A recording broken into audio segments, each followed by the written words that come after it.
Triscard. Bonjour Martial Bild. Vous êtes ancien inspecteur général des finances, conseiller à la Cour de cassation et vous avez aussi présidé le conseil d'administration de la Bibliothèque nationale. Vous êtes aussi et surtout un spécialiste des problèmes de transition énergétique et c'est à ce titre que vous avez écrit un livre très argumenté intitulé « La peste éolienne ». Cette peste éolienne que vous pourrez découvrir en allant acheter cet ouvrage sur la boutique officielle de TV Liberté. Vous en avez pris l'habitude. Alors, c'est un titre quand même très définitif, la peste éolienne. Et pourtant, vous vous définissez d'entrée de jeu d'ailleurs comme un vert, un écolo plus vert que les verts, qui soutiennent d'ailleurs totalement les éoliennes. Il y a un bug. Alors pourquoi je pense que les verts, ceux qui se disent verts, sont souvent de bonne foi, un peu dévoyés. C'est-à-dire qu'ils croient défendre l'environnement, mais dans l'environnement, il y a quand même un élément absolument fondamental qui est le paysage, et ils font tout, par leur soutien à l'éolien, pour altérer ce paysage. Ce sont donc des Verts qui sont sortis de leur foi d'origine et se sont retournés contre ce qu'ils voulaient défendre. Et c'est pour ça que j'ai la prétention de dire que je suis plus vert qu'eux. Vous êtes plus vert, mais à vous lire, vous semblez, pardonnez-moi du terme, mais ils ont leur importance. Aujourd'hui, on dit vert, EELV, les écologistes.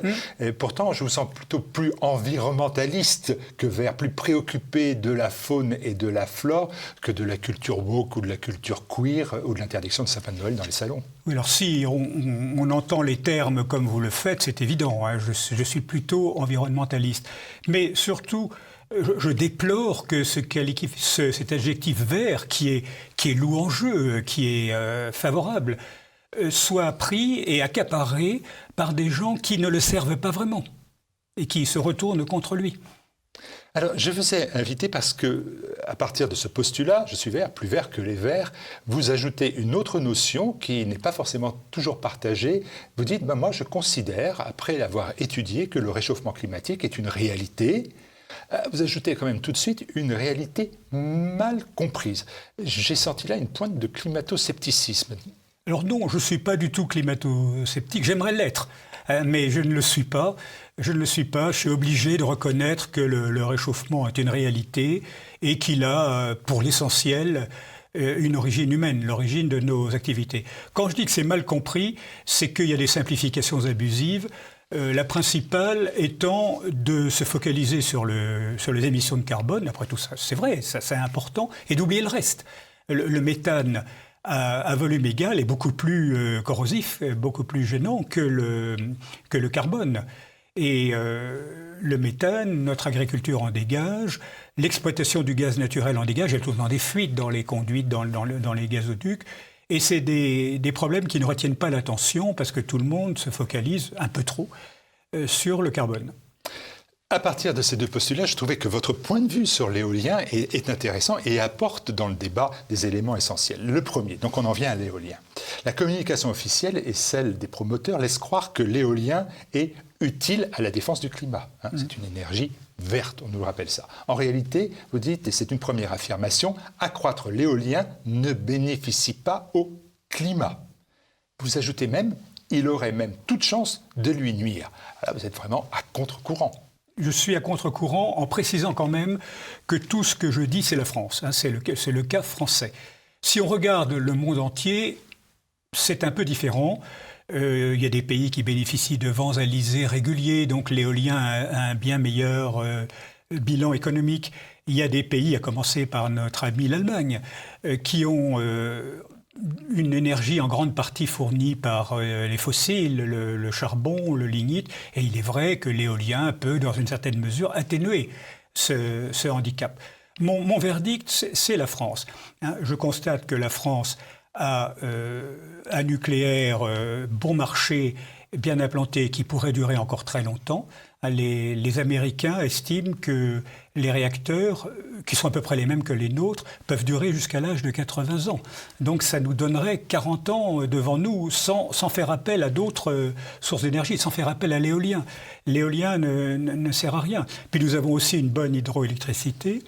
De tout ça, il résulte que la part des fossiles, gaz, pétrole, lignite, dans notre production d'électricité était tombée il y a 2 ans à 7%, donc pas grand-chose. Elle a sûrement encore diminué, puisqu'on continue de créer des éoliennes et du photovoltaïque, elle a sûrement encore diminué. Pour le moment, c'est brouillé par les 2 années d'épidémie, mais dès qu'on retrouvera une année normale, on s'apercevra que le taux de fourniture d'électricité par les fossiles en France est tombé en dessous de 5%. Et c'est le minimum, on ne peut pas baisser plus, parce qu'on en a malheureusement besoin un peu de ce gaz pour compenser l'extrême intermittence de l'éolien.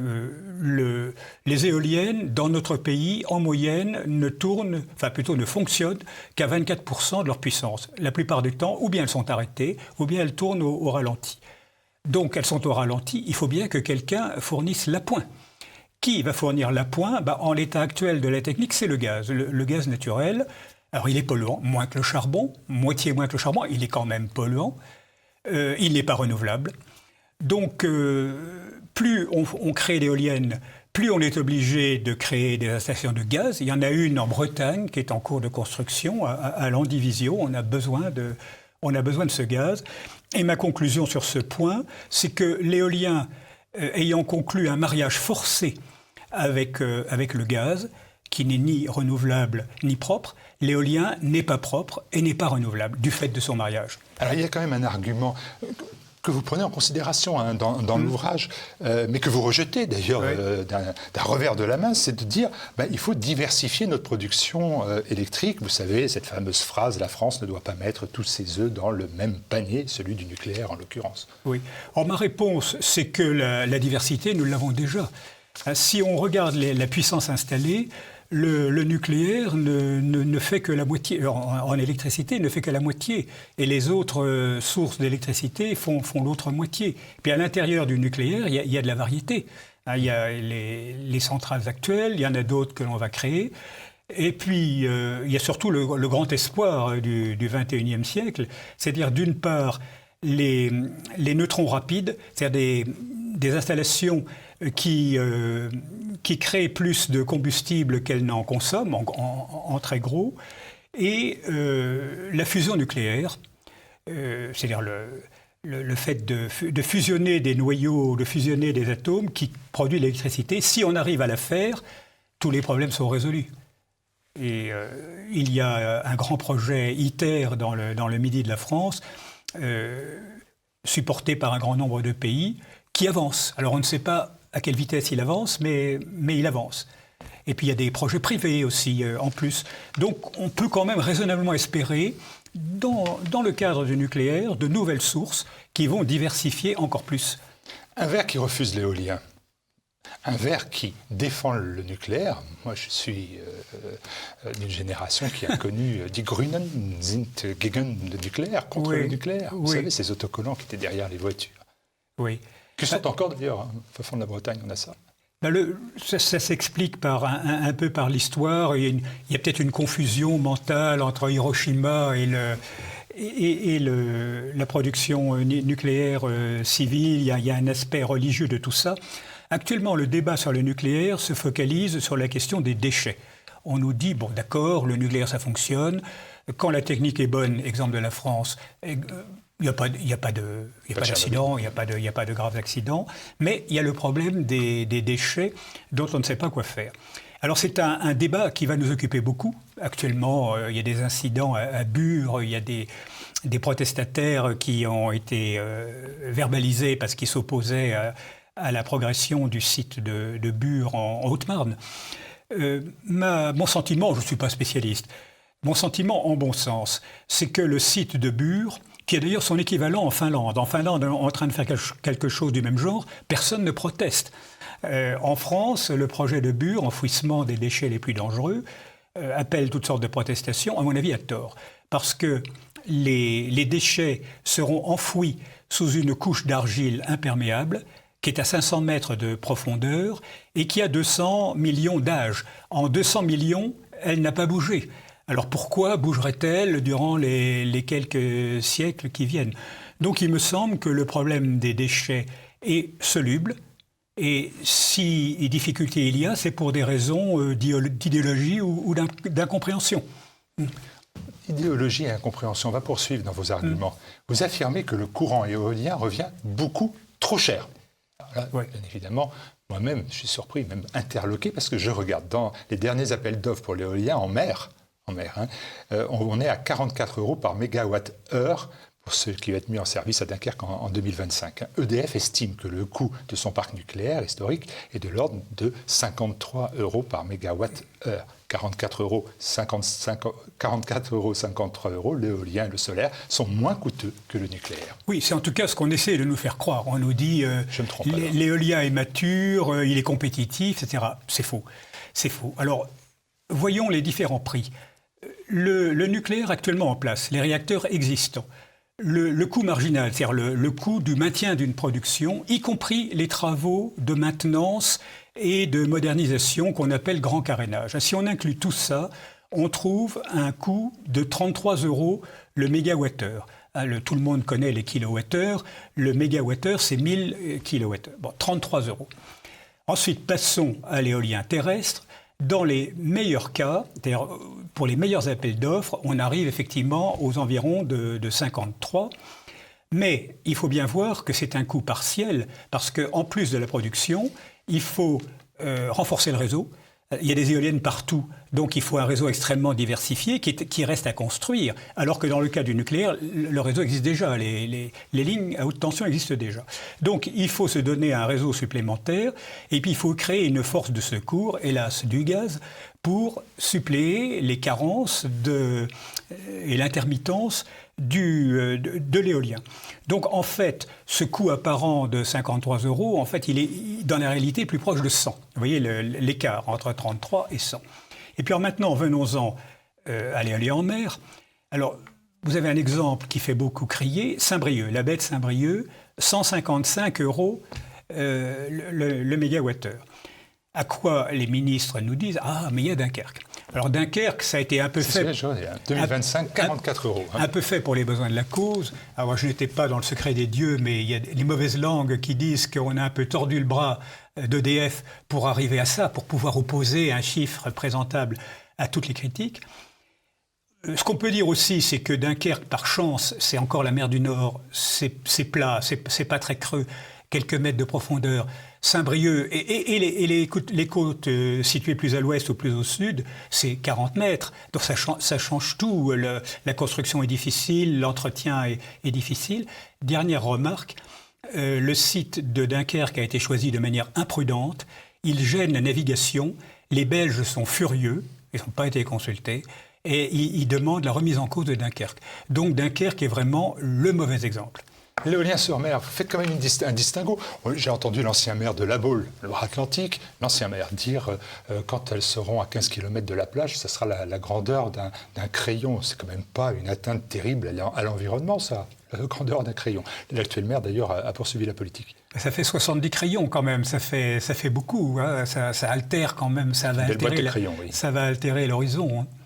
Et puis, il y a tous les inconvénients pour la pêche, les poissons, les fonds qui sont dragués, il faudrait des années pour qu'ils se reconstituent. Les principaux sites éoliens en mer, c'est 100 km². 100 km² qui vont être ravagés. Et les projets de la profession éolienne au niveau européen, c'est de corseter complètement la France d'éoliennes en mer. De Dunkerque à Bayonne, il y aurait une muraille continue, c'est le nouveau mur de l'Atlantique, constitué d'éoliennes avec de temps en temps une brèche pour que les bateaux puissent sortir. C'est monstrueux.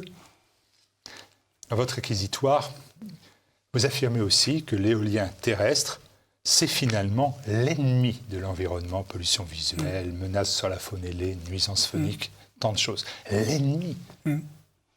Oui, parce que l'environnement comprend les paysages, ce que les verts, enfin ceux qui s'appellent verts, ont tendance à oublier. Pour eux, l'environnement, c'est des taux de carbone, des choses comme ça, mais il y a d'abord le paysage. Et puis, ça inclut évidemment les oiseaux, les chauves-souris, donc les victimes des éoliennes. Alors, s'agissant des oiseaux, on nous sort des statistiques de mortalité ridicules en disant une éolienne, ça tue entre 3 et 18 oiseaux par an, c'est rien du tout. Ces statistiques ne veulent rien dire parce que nos campagnes sont peuplées de renards, de blaireaux, de rapaces qui enlèvent les cadavres de chauves-souris et d'oiseaux bien avant que les enquêteurs soient venus les compter. Donc ces statistiques ne comptent pas et les éoliennes, c'est pas la seule cause, mais enfin c'est une cause non négligeable de mortalité des oiseaux et des chauves-souris qui sont globalement dans une situation dramatique. Ces deux populations sont en train de s'effondrer. On a perdu un tiers en 10 ans. En vous écoutant, Patrice Carr, vert plus vert que les verts, je me dis aussi, on dit, je pense à des gens comme Fabien Bouglet, que c'est une mafia qui trafique autour de l'éolien, qu'il y a de tels intérêts financiers en jeu que certains en tirent des avantages très conséquents. J'ai oublié de vous dire, et vous, est-ce que vous êtes libre ? Alors, est-ce que votre attaque contre l'éolien, c'est un lobby, c'est un groupe, c'est... Alors, je ne suis payé par personne, je suis complètement indépendant, comme je l'ai dit. Pro-nucléaire, les pro-nucléaires, c'était aussi un lobby. Oui, c'est ça, mais je ne suis pas membre de ce groupe de pression. Non, je ne suis payé par personne, je n'ai pas guère d'intérêt personnel dans cette affaire. Simplement, je regarde et je constate ce que je viens de dire. Alors, le lobby financier, certes, explique beaucoup de choses, mais il n'explique pas tout. Je crois que la cause de base de tous nos malheurs, c'est la mauvaise information du public, qui continue de croire que l'éolien est utile. Donc les gens commencent à comprendre que l'éolien a des inconvénients, mais ils disent c'est le prix à payer pour le climat, ce qui est une erreur complète, je pense l'avoir démontré. La cause de base, elle est là. Et les pouvoirs publics n'ont évidemment rien fait pour éduquer la population, pour lui faire comprendre ça. Et les médias, pendant longtemps, n'ont pas fait grand-chose non plus. Alors je remarque un changement dans beaucoup de vos confrères et chez vous-même. Voilà, vous venez de recevoir un soutien de poids, puisque presque emblématique, c'est celui de Stéphane Bern. Pas rien, parce qu'il a aussi un talent et il sait être populaire. Et dans une tribune, il dénonce les installations éoliennes en France qu'il qualifie de supercherie. Peste éolienne, une supercherie. Tout à fait. Écoutez, je suis très heureux de me retrouver avec Stéphane Bern. Lui dites bienvenue au club, quoi. Oui, qui est quelqu'un de tout à fait estimable et courageux, parce qu'il est quand même chargé d'une mission par le président de la République, et il écrit dans le Figaro ce qu'il vient de dire. Il se trouve que nous sommes un peu voisins à la campagne, et donc nous sommes devenus un peu amis, chacun progressant sur sa propre route. Et vraiment, il est heureux que des gens comme Stéphane Bern s'occupent du problème. Ça fait une personne en plus. Réponse de Barbara Pompili, qui, pour ceux qui ne le sauraient pas, est ministre de l'Environnement, de la Transition écologique, je ne sais pas quoi. Eh bien, elle dit « Dire que les éoliennes ne sont pas renouvelables, c'est comme dire que la Terre est plate ». Et en disant cela, bien évidemment, elle vous projette sur une notion un peu complotiste, vous savez, conspirationniste. Oui. Donc nous sommes qualifiés d'archéo quelque chose, partisans de la Terre plate. Alors ce qu'on peut répondre, certes, le vent est renouvelable, c'est évident. Et les éoliennes exploitent le renouvelable. Mais comme je le disais tout à l'heure, l'éolien, du fait de son intermittence, est marié de force au gaz, lequel n'est pas renouvelable. Donc du fait de ce mauvais mariage inéluctable, l'éolien cesse d'être renouvelable. Et c'est ça que Mme Pompili, qui l'a certainement compris, parce que c'est une femme intelligente, mais elle essaye de le cacher. Très bien, il a fallu que vous veniez sur TV Liberté pour nous en convaincre concrètement quelle électricité. Mais merci d'être venu sur TV Liberté, parce que je sais que ce n'est pas le chemin habituel que vous prenez. Donc c'est bien d'être venu nous le dire. Et vous voyez qu'on vous reçoit avec beaucoup de bienveillance. Comme on le fait mais j'en toujours. suis très heureux. Alors concrètement, quelle électricité demain pour notre pays ? Alors j'ai un peu ouvert des perspectives en rappelant que à terme, on ne sait pas de combien, mais j'espère peut-être déjà dans une vingtaine d'années, on a une chance d'avoir de l'électricité venant de la fusion nucléaire. Et une électricité très abondante, ne nécessitant quasiment aucune matière première, ne faisant pratiquement pas de déchets, mais avec une technique quand même très difficile à maîtriser. Alors ça, c'est peut-être notre avenir et qui résoudra en grande partie les problèmes. À terme moins éloigné, vous avez les neutrons rapides, ces appareils qui créent plus de combustible qu'ils n'en consomment. Et il y a quand même beaucoup de projets, notamment en Russie. En Russie, ce n'est même pas des projets, il y a des des équipements de neutrons rapides qui fonctionnent. Mais ils sont en petit calibre. Bon. Et puis il y a des essais privés, notamment aux États-Unis. Alors je dois dire avec regret que la France était bien placée dans la course pour les neutrons rapides et que 2 fois elle a abandonné. La première fois du temps de Lionel Jospin, Super Phénix, on a abandonné. Bon, puis ensuite on a repris l'étude et on l'a abandonné une 2e fois l'an dernier, en catimini, la recherche du neutron rapide. Donc au moment où la technique aura été mise au point, la France sera obligée d'acheter des brevets russes ou des brevets américains pour faire des neutrons rapides chez elle. Alors on s'est dit avant cette émission qu'on n'en parlerait pas parce qu'on n'aurait pas le temps d'en parler, oui. Parce qu'il faudrait une émission entière. Néanmoins, ça m'intéresse, donc il va falloir me donner une réponse en 1 seconde. Et pas l'hydrogène.